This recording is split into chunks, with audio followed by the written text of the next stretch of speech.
ఈశ్వరుడు శ్రీపతియునితడే పావనపు వైకుంఠపతియునునితడే. భౌళి రాగం శ్రీ తాళపాక అన్నమాచార్య కృతి.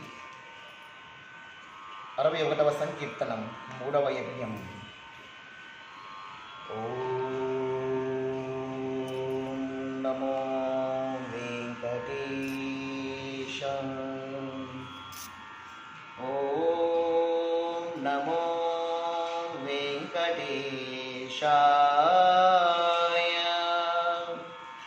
ఓం నమో వెంకటేశాయ.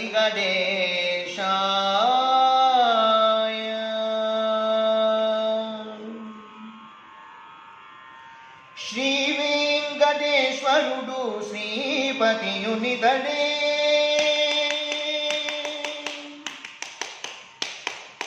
శ్రీ వెంకటేశ్వరుడు శ్రీపతియునితడే పావనపు వైకుంఠపతియునునితడే. శ్రీ వెంకటేశ్వరుడు శ్రీపతియునితడే పావనపు వైకుంఠపతియునునితడే. శ్రీ వెంకటేశ్వరుడు శ్రీపతియునితడే.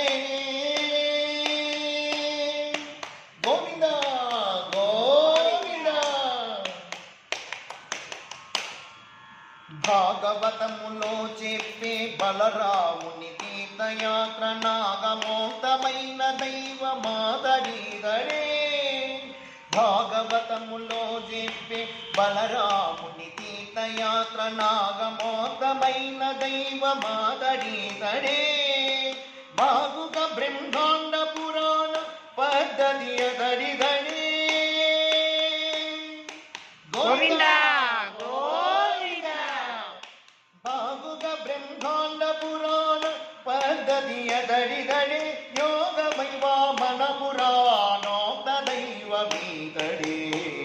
శ్రీ వెంకటేశ్వరుడు శ్రీపతియునితడే పావనపు వైకుంఠపతియునునితడే. శ్రీ వెంకటేశ్వరుడు శ్రీపతియునితడే. గోవిందా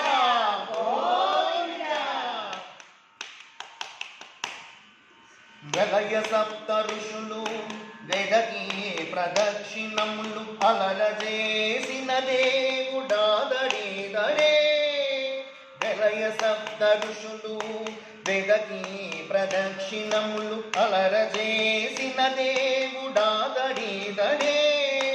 నెలవై కోనేటి పొంద నిత్యము కుమారస్వామి. గోవిందా నెలవై కోనేటి పొంద నిత్యము కుమారస్వామి. కలిమితమము చేసి కన్న దేవుడీదడే. శ్రీ వెంకటేశ్వరుడు శ్రీపతియునితడే పావనపు వైకుంఠపతియునునితడే. శ్రీ వెంకటేశ్వరుడు శ్రీపతియునితడే. గోవిందా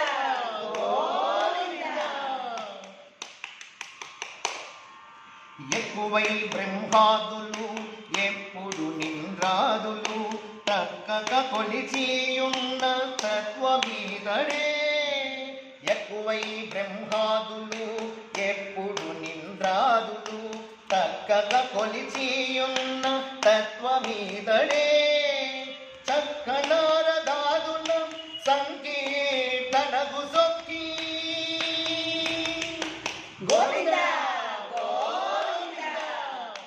చక్కనారదాదుల సంకీర్తనకు సొక్కి నిక్కిన శ్రీ వెంకటాద్రి నిలయుడీదడే. శ్రీ వెంకటేశ్వరుడు శ్రీపతియునితడే పావనపు వైకుంఠపతియునునితడే. శ్రీ వెంకటేశ్వరుడు శ్రీపతియునితడే పావనపు వైకుంఠపతియునునితడే. శ్రీ వెంకటేశ్వరుడు శ్రీపతియునితడే. శ్రీపతియునితడే. శ్రీప శ్రీమతియునిదనే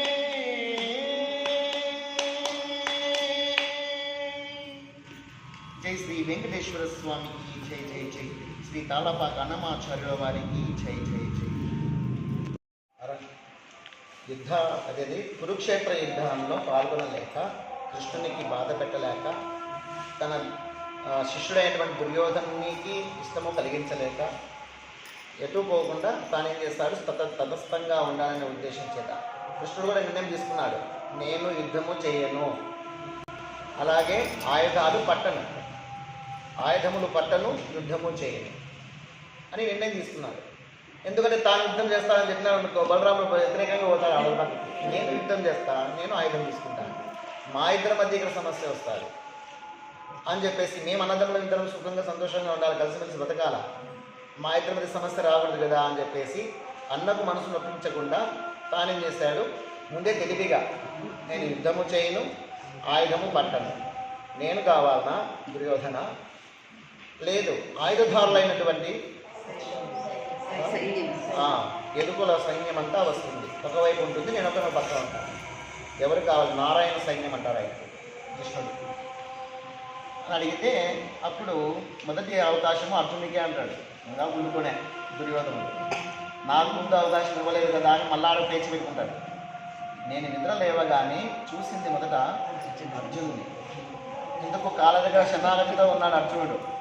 దుర్యోధనుడు ఏంటి, ఈ గొల్లవాని కాదు, నేను కూర్చోవాలా ఏంటి అని చెప్పి తలపడిపోయి కూర్చున్నాడు. కృష్ణుడికి అన్నీ తెలుసు. శుభ్రంగా లేచి కూర్చొని, అర్జున ఎప్పుడొచ్చేసావు అని అప్పుడు ఆ విషయం అంతా చెప్తారు. తర్వాత 20 చూశాడు, దుర్యోధన నువ్వెప్పుడు వచ్చావు? అప్పుడే ముందే, అందరికంటే ముందే నేనే వచ్చాను అన్న. అయ్యో నేను ముందు చూడలేదు కదా, బావా బాగున్నావా, ఎట్లా ఉన్నారు అంత సమాచారం అడిగిన తర్వాత, నా సహాయం కోరి వచ్చినారు కదా మీరిద్దరు కూడాను. అయితే నేను నిర్ణయాలు 2 చెప్తున్నాను ముందర. నేను యుద్ధము చేయను, ఆయుధము పట్టను, నేను ఒక పక్షాన ఉంటాను, రెండవ పక్షాన నారాయణ సైన్యం అంతా ఉంటుంది. ఈ రెండిట్లో ఎవరు ఏదైనా కోరుకోవచ్చు. అయితే మొదటి అవకాశం అర్జునుడిదే అన్నాడు. ఈ గొల్లవాడు యుద్ధం చేయడంట, ఆయుధం పట్టడంట, ఎందుకు దిష్టి బొమ్మలా పంపేయ నేను తమాషా చూసుకుంటాడు. ఏమన్నా నీకేం అవసరం మాకు, 20 వారు ఉంటేనే, లేకపోతే నేను యుద్ధం అన్నా చేస్తే ఏదోలే ఉపయోగం ఉంటుంది. ఏ యుద్ధం చేయడం గురించి చూసుకుంటాడంట, తమాషా అవసరం లేదు. నారాయణ సైన్యం అన్న అయితే కొంత సహాయం చేస్తుంది కదా, అది నేను కోరుకుందాం అనుకుంటే అర్జునుడికి ముందు అవకాశం ఇచ్చినాడే, అర్జునుడికి ముందు అవకాశం ఇచ్చినాడే అని చెప్పేసి బాధపడ్డాడు. సరే ఇంకా కృష్ణుని మాట ఎదురు చెప్పలేక కానీ అన్నాం. అప్పుడు అర్జున నువ్వు కోరుకో అన్నాడు. అంతేకాకుండా చిన్నవాడికి బావా నాకు ఏ సైన్యం అక్కర్లేదు, నువ్వు ఒక్కడివి నాకు పక్కన ఉంటే చాలు, నేను విజయం సాధిస్తాను, నీవు నా తోడు ఉంటే అంతే చాలు బావా. సరే అమ్మయ్య గంట కలిసి ఏం చేయమంటావు బావా, నిన్నే కోరుకుందాం అనుకున్నాను కానీ ఆ మంచి అవకాశాన్ని అర్జునుడు స్వీకరించాను, నా దురదృష్టం. ఏం చేయమంటావు బావా, ఇంకా 2వ కోరిక నేను చేశాను అని చెప్పేసి సైన్యాన్ని స్వీకరిస్తానని చెప్పారు. బావా నేను నిన్నే కోరుకుందాం అనుకుంటే అర్జునుడు నిన్ను కోరుకున్నాడు కాబట్టి తప్పనిసరి పరిస్థితుల్లో నీ సైన్యాన్ని స్వీకరిస్తాను, మహాభాగ్యం, నాకు సెలవిస్తే వెళ్ళొస్తా అన్నాడు. ఈ విషయం పోయేసి నేరుగా వాళ్ళ గురువు గారు అయినటువంటి బలరాముని చెప్పినాడు. అవునా, అయితే గురుదేవా నువ్వు నా పక్షాన్ని వహించాలి, నువ్వు నా పక్షాన ఉన్నా అంటే కొండంత అండ నాకు విజయం నాకే వచ్చేస్తుంది అని అన్నాడు. లేదు దుర్యోధన, నేను కృష్ణుని మనసు నొప్పించలేదు, నాకు చాలా ప్రియమైనటువంటి వాడు, ఇష్టమైనటువంటి వాడు, నా తమ్ముడు అంటే నాకు ప్రాణం, అతను నొప్పించి నేను చేయలేదు. అతడు యుద్ధం చేయనన్నాడు, ఆయుధం పట్టను అన్నాడు. నేను ఏ పక్షాన వహించలేదు, నా తమ్మునికి వ్యతిరేకంగా నేను ప్రవర్తించలేదు. కాబట్టి నా మీద ఆశ పెట్టుకోవద్దు అని. సరే అని చెప్పేసి ఇంకేమనలేక బాధపడుతూ గురువులు వెళ్ళిపోయాడు.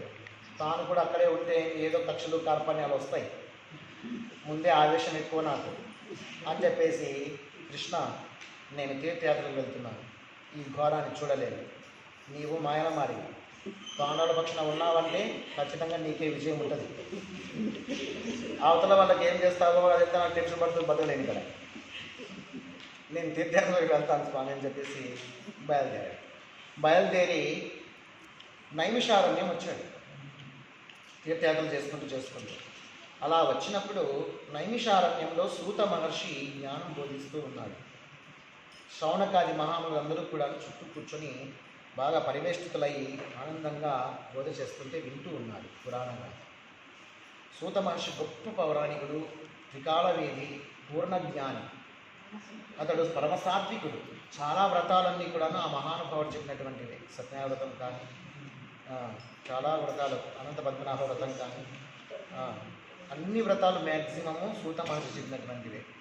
శౌనకాది మహర్షులందరూ కూడాను సహస్రవర్ష యజ్ఞం చేస్తున్నారు. వాళ్ళు లోక కళ్యాణం కోసమే సహస్రవర్ష యజ్ఞం అంటే 1000 సంవత్సరాల పాటు నిరాఘాటంగా వెలుగుతూనే ఉంటుంది హోమం. 3 రోజులు యజ్ఞం చేయడానికి రామస్వాములు అంటే 1,50,000 అడుగుతున్నారు హోమం చేయడానికి. ఇంకా అట్లా సహస్ర అంటే 1000 సంవత్సరాల పాటు సాగాలంటే ఎన్ని కావాలా, ఎంత డబ్బులు కావాలా, ఎంత ఖర్చు అవుతుంది, ఎంత నిష్ట ఉండాలా, ఎంత ఏకాగ్రత ఉండాలా, నిరంతరం అదే పనిలోనే ఉండాలి 1000 సంవత్సరాలంటే. ఆ విధంగా అందరికీ వర్తమానం పంపించబడ్డది. రకరకాల ఆశ్రమాల నుంచి అనేక మంది ఋషులు మహర్షులు వచ్చేసి దర్శించుకొని వాళ్ళ శక్తానుసారం సహాయం చేయడము, అక్కడ కొన్నాళ్ళు గడపడము, ఆ హోమంలో తాము కూడాను ప్రాతినిధ్యం ఉంచడం, తాము కూడాను భాగస్థులు కావడం, అట్లా చేస్తున్నారు. ఎందుకంటే ఇది నిరంతర ప్రక్రియ. అప్పుడు సూత మహర్షి కూడా వస్తానే ఎదురేగి వెళ్ళి, సూత మహర్షి సామాన్యుడు కాదు, శౌనకాది ఋషులందరూ కూడా ఎదురేగి వెళ్ళి పూర్ణకుంభంతో స్వాగతం పలికి సాష్టాంగపడి నమస్కారం చేసి అర్ఘ్యపాద్యాలు ఇచ్చి సింహాసనం కూర్చోబెట్టేసేసి అతనికి ఉన్నతాసనం పైన బ్రహ్మాసనం ఇచ్చారు. వాళ్ళు బ్రహ్మాసనం ఇస్తే ఇంకా ఆయన అత్యున్నత స్థానంలో కూర్చున్నట్ల చుట్టూ వీళ్ళు కూర్చొనేసేసి వాళ్ళు చెప్తున్నటువంటి పురాణ గాథలను వింటూ ఉన్నారు. ఆ సమయంలో బలరాముడు వచ్చాడు. బలరాముడు రాగానే వీళ్ళకందరికీ తెలుసు. వీళ్ళందరూ లేచి నిలబడ్డారు, లేచి నమస్కరించినారు. సూత మహర్షి మాత్రం లేవలేదు. అంతమంది లేచి సంతోషించారు కదా, ఆయన లేదే పట్టుకున్నాడు బలరాముడు. ఇతడెందుకు లేదు, నేను ఎవరిని, అనంతుడని నేను, అటువంటి నేనే మహిమాన్వితమైనటువంటి వాడని నేను వస్తే అందరూ లేచిన ఈ సూతుడు ఎందుకు లేయలేదు అని చెప్పేసి కోపం వచ్చి పక్క నుండి దర్భ తీసుకొని మెడ మీద తెచ్చాడు. కంఠానికి ఇలా ఇస్తే ఆ దర్భయే కత్తి అయి తెంచేసింది తలని. సూత మహర్షి తల దగ్గర పడిపోయింది. అందరూ హాహాకారాలు చేశారు. బలరామ ప్రభు ఏం చేసినారు మీరు చేస్తున్న పని ఏమిటి విపరీత చర్య అన్నారు. లేకపోతే ఎంతటి అహంకారము, నేను వస్తే అనంతుడను నేను, వైకుంఠనాథుడైనటువంటి మహావిష్ణువు యొక్క శేషపాఠం నేను, శ్రీకృష్ణ పరమాత్మని అగ్రజుడను నేను వస్తే మీరందరూ ఎంతో వినయ విధేయతలు చేసి నిలబడ్డారు, నమస్కరించినారు. కానీ సూతుడు మాత్రం లేవలేదు. ఎందుకు? అహంకారానికి తగ్గ శిక్ష విధించినానన్న. అప్పుడు అందరూ, మహానుభావ మీకు తెలియనిదేమిటి, సూత మహర్షి అజ్ఞాని కాదు, అవివేకి కాదు, అహంకారి అంతకంటేనూ కాదు, మీరు పొరపాటు చేశారు. అతడు ధర్మమూర్తి, సకల ధర్మాలు తెలిసినటువంటి మహా అజ్ఞాని. ధర్మము తెలిసి అతడు కూర్చున్నాడు. అతనికి మేమందరము కలిసి ఉన్నతాసనాన్ని, బ్రహ్మాసనాన్ని ఇచ్చినాము. ఆ స్థానంలో కూర్చున్న వాళ్ళు ఎవరికి లేవరు, అది ఆయన ధర్మం. మేమే అతనికి ఆ విధంగా బ్రహ్మాసనం ఇచ్చినాము కాబట్టి ఆ ధర్మాన్ని అనుసరించి ఆయన ఆ విధంగా ఒదిగి కూర్చున్నాడే తప్ప మీ మీద ఏమాత్రము తక్కువ చూపుతో కాదు. మీరు చాలా పొరపాటు చేశారు, పాపకార్యం చేశారు అనగానే, అవునా, ఇంత తప్పు చేశాను నేను, ఇంత పాతకం చేశాను నేను, నిజమే ఇది నేను చేసిన చాలా పొరపాటు, తొందరపాటుతో చేసిన తప్పు ఇది, దీన్ని ఏ విధంగా నేను ప్రక్షాళన చేసుకోవాలో తెలియచేయండి అని చెప్పేసి చెప్పేసి బలరాముడు అడుగుతాడు. అడిగితే ఆ ఋషీశ్వరులందరూ కూడాను అతన్ని మీరు సంహరించినారు, మీరు ఎంతో మహిమ కలవారు, తిరిగి బ్రతికించండి, అంతే తెగిపోతుంది, తప్పకుండా బ్రతికిస్తాను అని చెప్పేసి కొన్ని మంత్రాలు చదివి ఆ శ్రీమన్నారాయణ స్మరించుకొని తన మహిమలతో ఆ యొక్క కంఠాన్ని అతికించి తిరిగి పూర్ణ జ్ఞానిగా అనంత జ్ఞానిగా అతన్ని ఆశీర్వదిస్తూ బ్రతికించినాడు సూత మహర్షి. అప్పుడు సూత మహర్షికి దిగి వచ్చి నమస్కరించినాడు. లేదు స్వామి, నన్ను మన్నించు, నేనే పొరపాటు చేశాను, మీరు నాశనం కండి. అయినప్పటికీ నాకు మహానుభావులారా, ఋషీశ్వరులారా, శౌనకాది మహాములందరూ నన్ను అనుగ్రహించండి. నాకెందుకు ఇంకా ఈ పాపభీతి పోవట్లేదు, ఇంకా తప్పు చేశానని అనిపిస్తూ ఉంది. అతను బతికించినప్పటికీ నాలో ఉండేటువంటి అహంకారాన్ని, నాలో ఉండే గర్వాన్ని, నాలో ఉండేటువంటి దోషాన్ని నేను సరిచేసుకోలేకపోయాను. ఇంకా ఏదో నన్ను పీడిస్తుంది, నేనేం చేయాలి? ఇంకా ఏమైనా చెప్పండి, చేస్తాను. మీకు ఏదైనా ఉపకారం ఏదైనా చేయాల్సి వస్తే చెప్పండి, చేస్తాను. స్వామి, మేమెంతో చక్కగా ఇక్కడ యజ్ఞాగాలు చేస్తూ ఉంటే ఇల్బలుడు అనేటువంటి రాక్షసుడు ఉండేవాడు. వాళ్ళ కొడుకు పల్లుబలుడు ఉన్నాడు. ఆ పల్లుబలుడు మేము హోమం చేస్తుంటే, యాగాలు చేస్తుంటే మలమూత్రాలన్నీ తెచ్చి, రక్త మాంసాలన్నీ తెచ్చి దాన్ని మలినం చేస్తున్నాం. అతన్ని ఏమీ చేయలేకపోతున్నాం. అలా వేసేసి అపవిత్రం చేసి, మలినం చేసి, ధ్వంసం చేసి ఇగిలిస్తూ పోతాడు. నవ్వుకుంటూ పగపగా వెళ్ళిపోతున్నాం. అతను ఏమీ చేయలేకపోతున్నాం. వీలైతే అతన్ని సంహరించండి. తప్పకుండా మీరు యజ్ఞం మొదలు పెట్టండి, మనతో నేను తీస్తాను. వాళ్ళందరూ ఋషులందరూ కూడా హోమం మొదలు పెడతారు. హోమం చేస్తుండగానే అగ్నులు ప్రజ్వరిల్లుతాయి, హవిస్సులు పైకి లేస్తూ ఉంటాయి. వీళ్ళు మంత్రాలు చదువుతూ ఉంటారు. ఆ మంత్రశబ్దం ఎక్కడో గుహలో పడినటువంటి వీరికి వినపడతాయి. మళ్ళా వీళ్ళు యజ్ఞాలు చేస్తారా అని చెప్పి వాళ్ళు రావడం జరుగుతుంది. అవన్నీ మలమూత్రాలంతా, రక్త మాంసాలంతా తీసుకొని వచ్చి దాన్ని చెడగొట్టే ప్రయత్నం చేస్తుంటే తన గద తీసుకుని తలగా పొరగొట్టేస్తారు. వాడిని సంహరించి వేస్తారు. చంపేసిన తర్వాత అందరికీ మనశ్శాంతి కలుగుతుంది. మాకెంతో సంతోషమైంది బలరామ ప్రభు, మాకెంతో ఉపకారం చేశారు. ఈ హోమం నిరాఘాటంగా సాగుతుంది, ఇంకా ఏ ఇబ్బంది లేకుండా సాగిపోతుంది. చాలా సంతోషంగా. అయినప్పటికీ కూడా నాకెందుకో ఇంకా తృప్తి కావడం లేదు, నాకెందుకు ఈ అశాంతి పోవడం లేదు, నన్ను నేను ఇంకా ప్రక్షాళన చేసుకోవాలనిపిస్తోంది, ఏం చేయాలో చెప్పండి అన్నారు బలరాముడు. ఈ ఋషులందరినీ అడిగితే ఏం దోషం లేదు స్వామి, ప్రక్షాళన చేస్తున్నారు కదా. లేదు నాకెందుకు ఇంకా దుఃఖం వేధిస్తూ ఉంది. సరే స్వామి, ఒక 12 నెలల పాటు అంటే ఒక సంవత్సరం పాటు వివిధ పుణ్యతీర్థాలన్నీ దర్శించుకుంటూ, పుణ్యనదుల్లో స్నానం చేస్తూ మీరు తీర్థయాత్రలు చేయండి. తద్వారా మీకు ఆ మనశ్శాంతి కలుగుతుంది అని మీకు చెప్పడం జరుగుతుంది. ఆ విధంగా తీర్థయాత్ర చేసుకుంటూ బలరాముడు కాలక్షేపం చేస్తారు.